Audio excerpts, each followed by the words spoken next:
बिस्मिल्लाहिर्रहमानिर्रहीम अस्सलाम वालेकुम नाज़रीन। मैं हूं आपका मेज़बान दानिश अंसारी और आप देख रहे हैं मेरा YouTube channel Danish Ansari official. नाज़रीन, आज हम बात करेंगे मलिक महबूब साहब से। आप सबके फेवरेट हैं, मशहूर एस्ट्रोलॉजर हैं। अस्सलाम वालेकुम मलिक साहब, कैसे हैं आप? वालेकुम अस्सलाम। अल्लाह का करम है। दानिश भाई, आप बताएं कैसे हैं? अल्हम्दुलिल्लाह मलिक साहब, मैं भी ठीक हूं। मलिक साहब, प्रोग्राम का आगाज एक बार फिर बड़ी अफसोसनाक खबर से करना पड़ रहा है। इमरान खान साहब की सेहत के हवाले से पीटीआई कारकुनान, रहनुमाओं, क़यादत सब में बड़ी तशवीश है। पार्लियामेंट हाउस के बाद पीटीआई की क़यादत, कारकुनान का धरना जारी है और ये कहा जा रहा है कि जब तक खान साहब का इलाज किसी अच्छे डॉक्टर से, किसी मुस्तैद डॉक्टर से नहीं करवाया जाएगा, तब तक ये धरना जारी रहेगा। उस वक्त जब ये प्रोग्राम रिकॉर्ड कर रहे हैं, वहां पे धरना जारी है, पुलिस की भारी नफरी तैनात है। आपने सर मेरे गुज़श्ता कई प्रोग्राम से ये बात की थी, जूं-जूं हम सोलर एक्लिप्स के यानी कि सूरज ग्रहण के करीब जाएँगे, इसकी तारीख के करीब पहुँचेंगे, तो पाकिस्तान में सियासी गहमा-गहमी नज़र आएगी। सर, सियासी गहमा-गहमी शुरू हो चुकी है। 17 फरवरी को सूरज ग्रहण है और सिर्फ चंद दिन बाकी रह गए हैं, 2 या 3 दिन बाकी उसमें रह गए हैं। आप क्या मामला देख रहे हैं? ये गहमा-गहमी किस हद तक आपको जाती दिखाई दे रही है? अच्छा, ये जो सूरज ग्रहण है ना, लोग उससे डरते हैं। मैंने आपको बहुत दफा बताया है, ये सूरज ग्रहण कुछ भी नहीं है। ये एक आपका पॉइंट होता है जहां पे कोई चीज ट्रिगर हो जाती है। कोई भी इवेंट ट्रिगर होता है, वो ट्रिगर सिर्फ इसलिए होता है क्योंकि ये कनेक्शन बिल्ड करता है। किसी का कनेक्शन मतलब जो भी राब्ते होते हैं, कोई टूट जाते हैं, कोई मुनकता हो जाते हैं, किसी के राब्ते बहाल हो जाते हैं, लेकिन ये काम जो है एक चीज को कनेक्ट करने का होता है, करता है। तो ये इक्लिप्स से जो लोग डरते हैं ना, मेरे ख्याल से ये गलत है। इसमें कुछ भी नहीं है। सिर्फ ये है कि इक्लिप्स जो है हर इवेंट को तेजी से करने के लिए आता है और वो उस इवेंट को आगे लेके चलता है। अब आते हैं सियासी गहमा गर्मी पे। तो मुझे लग रहा है कि आने वाले दिनों में हालात मजीद खराब खुदा ना खास्ता होते हुए आपको दिखेंगे। जैसे मैं आपको बार बार बोलता हुआ आ रहा था कि एकदम से ये इक्लिप्स के दरमियान ऐसा होता आ रहा है। अगर कोई पास्ट में जाके इन इवेंट को चेक करेंगे, आप जितने भी इक्लिप्स आए हैं, हर चीज 15 दिन पहले 15 दिन बाद के ही आसपास होगी। जो मेजर इवेंट होते हैं उसकी बात कर रहा हूं। तो ये जो अगले 15 दिन हैं, जब तक के लूनर नहीं आ जाता, तो सोलर के इफेक्ट बहुत ज्यादा रहेगा। लेकिन कहा जाता है सोलर इफेक्ट, सोलर इक्लिप्स के इफेक्ट जो हैं तकरीबन नेक्स्ट सोलर इक्लिप्स तक रहते हैं। तो अभी जो हालात हैं ये बहुत एक्सट्रीम लेवल पे जाएंगे, स्पेशली किनके लिए? जो एलीट क्लास के लोग हैं। मैंने आपको पहले भी बताया है, क्योंकि जो कंजंक्शन इक्लिप्स के बाद आना है वो एलीट क्लास और जो हुकूमत के बड़े ओहदेदार हैं, उनके लिए बहुत ज्यादा प्रॉब्लमेटिक होगा। तो जो गवर्नमेंट में है, ये एलीट क्लास है, इनको बहुत मोहतात होकर रहने की जरूरत है। क्योंकि ये इक्लिप्स बड़े बड़े राज भी खोलेगा, ये याद रखिएगा। ये इक्लिप्स के बाद जो कंजंक्शन है उसकी बात कर रहा हूँ, वो बड़े बड़े राज खोलेगा। चाहे पाकिस्तान में हो, चाहे दुनिया में कहीं पर भी हो, बहुत बड़े बड़े इंकशाफ आपके सामने आने वाले हैं। Okay sir. अच्छा सर, एक तरफ जो मुस्लिम लीग नून के अपने रहनुमा हैं, वो बड़ी तशवीश का इजहार कर रहे हैं। ख्वाजा साद रफीक ने कहा है कि इमरान खान की बेनाई मुतासिर होने की खबरें परेशान कुन हैं, उनके अहले खाना को मुलाकात की इजाजत दी जाए। दूसरी तरफ रहमान सल्लल्लाहु ने बड़ी सोचनाक बात की है। एक तो पाकिस्तान के साबिक वज़ीर आज़म इमरान खान साहब, उन्होंने वर्ल्ड कप भी जीत के दिया, पाकिस्तान की इज्जत रखी, इज्जत पाकिस्तान का सर फखर से जेल में रहते हुए उसको ये कहना, उसके लोगों को ये कहना कि 4 माह की गफलत वाली कोई बात नहीं, इमरान खान की सेहत पर सियासत ना की जाए। ऊपर से ये कहना कि सियासत कर रहे हैं लोग, कितनी सोचनाक बात है।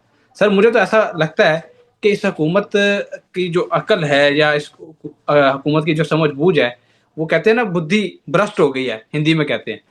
ये ऐसा लग रहा है कि ये हो गया है। आपको क्या लगता है? आप क्या देख रहे हैं? क्या वाकई ऐसा कोई एलिमेंट मौजूद है या फिर ये सिर्फ दिखाई दे रहा है? आपको एक बड़े मजे की बात बताता हूँ। एस्ट्रोलॉजिकली है, और आपकी इस बात से बिल्कुल मुंसलिक हो जाएगी। कहते हैं इंसान का जब बुरा टाइम आता है ना सर, तो सबसे पहले इंसान का दिमाग काम करना छोड़ देता है। बस इसके अंदर पूरे जो भी आपके सवाल का है ना, जवाब मैंने दे दिया।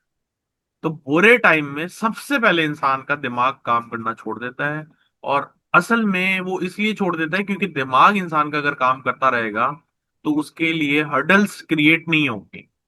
इंसान की गलती की वजह से चैलेंजेस, हर्डल्स, मुश्किलात अक्सर आती हैं। आपने देखा है। एक गलत फैसला बहुत आगे जाके आपको नुकसान देता है। तो इसका जो जवाब है वो मैंने ओके। आपको दे दिया है। बिल्कुल। बिल्कुल सर, ऐसा ही है सर।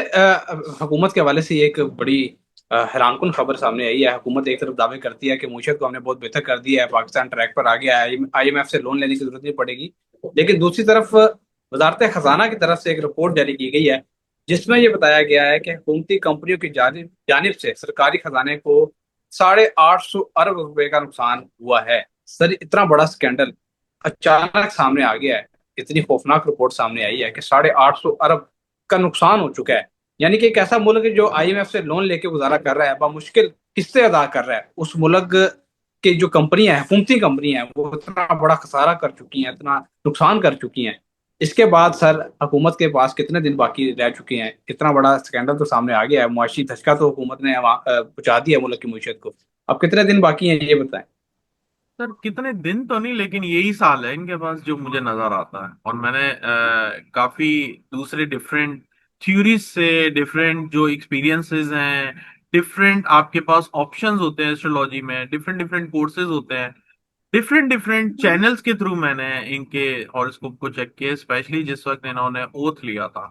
तो जो टाइम अभी शुरू हो रहा है मार्च से, वो इनके लिए बहुत ज्यादा खतरनाक होगा। और मेरे एक्सपीरियंस के मुताबिक मुझे ऐसा लगता है कि ये लोग सरवाइव नहीं कर पाएंगे। जो पिछला साल था उसमें सर्वाइवल रेट था, और आपने देखा है ऐसे हालात बने थे, मामलात बने थे जिसमें हुकूमत जाती जाती रह गई। तो इस साल जरा मुश्किल लग रहा है उनके लिए कि उनका जाना ना हो, उनका जाना तय नजर आता। Okay sir. अच्छा सर, अगला क्वेश्चन करने से पहले आपसे एक मैं माजरत करूंगा, क्योंकि आपकी एक प्रेडिक्शन दुरुस्त हुई है और मैंने उसका जिक्र ही नहीं किया। मेरे सामने खबर आई है, वजीर दाखिला ने, मोहसिन नकवी ने, ये इंकशाफ किया है या ये बात की है कि 2 माह में इस्लामाबाद की जेल की तमीर मुकम्मल होने वाली है। उसके बाद इमरान खान साहब को वहां मुंतकिल कर दिया जाएगा, वहां उनका बेहतर इलाज होगा और बेहतर सहूलियात उन्हें मिलेगी। सर, आपने मेरे गुस्सा कहीं प्रोग्राम से जो बात की थी, इमरान खान साहब की शिफ्टिंग दिखाई दे रही है। या तो उन्हें बनीगाला मुंतकिल किया जा सकता है, या फिर उन्हें जबान पार्क मुंतकिल किया जा सकता है, या किसी और जगह जहाँ पे उनके लिए आसानी हो, वहाँ फैसिलिटी हो, वहाँ मुंतकिल किया जाता है। सर, आपकी प्रोडिक्शन दुरुस्त हो गई है। मजीद क्या प्रोडिक्शन करेंगे ये भी बता दें, और मुबारक भी हो आपको। देखिए, बात यह है कि जो हालात हैं वो ऐसे ही दिख रहे हैं कि खान साहब को यहाँ से अब मूव होना ही पड़ेगा। जो हालात हैं अब आउट ऑफ कंट्रोल हो रहे हैं, और एक लिमिट होती है हर चीज की। जायचे में भी एक मैक्सिमम स्ट्रेंथ नजर आती है, वीकनेस नजर आती है। तो ये जो इनके मूवमेंट के सितारे हैं ये मैक्सिमम स्ट्रेंथ में नजर आ रहे हैं। तो डेफिनेटली इनकी मूवमेंट तो है ही है। और मैंने आपको बताया था कि पहले अस्पताल है और उसके बाद इनको वापस हाउस अरेस्ट किया जाएगा। ये भी मैंने बोला हुआ है कि अगर आप ये सोच रहे हैं कि इस साल में खान साहब आपको लोगों के साथ दिखेंगे, तो मुझे ऐसा महसूस नहीं होता। बेहतर हालात में आएंगे लेकिन लोगों के साथ मुझे नजर नहीं आता है। Okay sir. अच्छा सर, कुछ इंटरनेशनल सिचुएशन पे बात कर लेते हैं। एयरक्राफ्ट कैरियर इब्राहिम लिंकन जो है वो ऑलरेडी मशरक वस्ता के करीब, साहिल के करीब मौजूद है ईरान के। और दूसरी तरफ अमेरिका ने अपना दूसरा बहरी बेड़ा भी ईरान की तरफ रवाना कर दिया है। और डोनाल्ड ट्रंप ने इसको रवाना करने के साथ एक मैसेज भी भेजा है। उन्होंने कहा है कि ईरान ने मुआहदा ना किया तो तकलीफदार नताइज बरामद होंगे।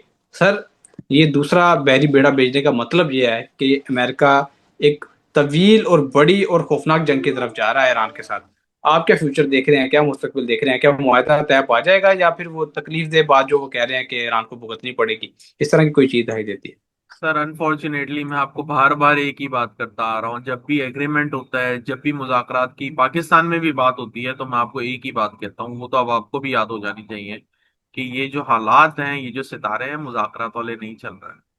मुज़ाकरात में कामनेस नजर आती है, ये सितारों में बहुत एग्रेसिवनेस, एक्शन ओरिएंटेड तबाही, इस तरह के हालात दिखते हैं। तो मैं तो आपको बड़े साफ और दबे लफ्जों में बता रहा होता हूँ कि हालात अच्छी तरफ नहीं जा रहे। अल्लाह करे मेरी ये प्रेडिक्शन गलत ही हो, क्योंकि मैंने आपको इसके जो आने वाले असरात हैं, आफ्टर शॉक्स, वो अच्छे नहीं है। जो आप समझ रहे हैं कि अगर ये खुदा ना खास्ता जंग छिड़ेगी, ऑयल के प्राइसेस पुराने जितने भी रिकॉर्ड हैं वो सब तोड़ के ऊपर चली जाएगी। और अगर आप ये सोच रहे हैं कि आप अमेरिका, ऑस्ट्रेलिया, जो भी बाहर के ममालिक में रह रहे हैं जहाँ पे ऑयल सस्ता है, मतलब गैस पेट्रोल सस्ता है, तो ये आपकी गलत फहमी है। क्योंकि ये प्राइसेस आपको उन रेट्स में मिलेंगे जो आपने कभी सोचे नहीं होंगे। जैसे एक वक्त में सोने की प्राइस हो गया था, जिसको देखना आप ख्वाब बना हुआ है आजकल। तो हालात अल्लाह करे उस तरफ ना आ जाए। बहुत बहुत शुक्रिया ठीक है। सर, आपने अपने कीमती वक्त में से कुछ वक्त निकाला और इतनी जबरदस्त प्रेडिक्शन हमारे साथ शेयर की। इंशाल्लाह नेक्स्ट प्रोग्राम में भी ऐसे दिलचस्प टॉपिक के साथ पेश होंगे। अगली वीडियो तक के लिए मुझे और मलिक महबूब साहब को इजाजत दीजिए। अल्लाह हाफिज।